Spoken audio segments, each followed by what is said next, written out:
Did the future of smartphoning just show up today?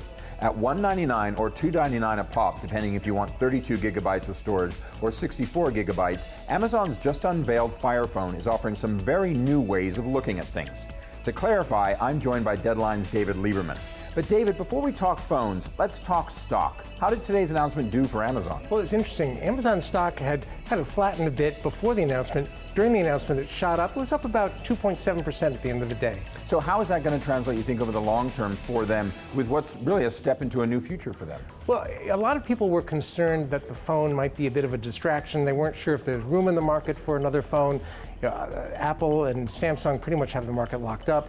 But there were enough features in this phone, so it looked kind of interesting. The Everything Store is trying to really get into everything, but are they going to get in there and be able to knock out the big boys, Apple and Samsung, in the phone market? I don't know that they have to knock them out, but they can certainly play a role there.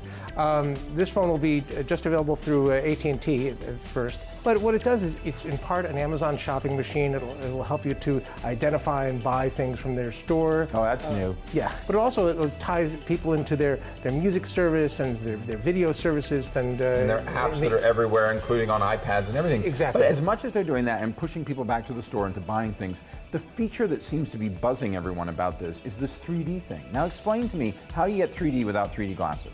Well, there's apparently a way to do it. I don't know the... Is it magic? To me, like it's magic. magic. To me, it's all magic.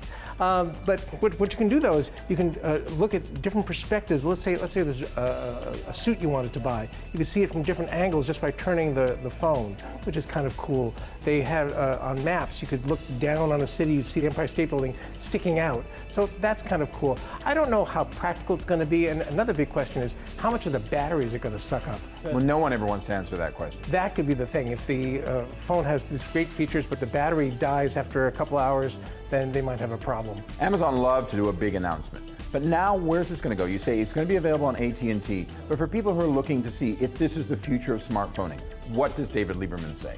Well, you see which features work, and this is just the first iteration for Amazon. One thing about Jeff Bezos is he plays for the long haul. He's likes to take one step at a time. So I'm sure that there'll be another version next year, and we'll see how that differs. I'm sure it'll be a lot better. Well, maybe next year we'll see 5D. Keep checking back for more video news for the Deadline team. I'm Dominic Patton for Deadline Hollywood.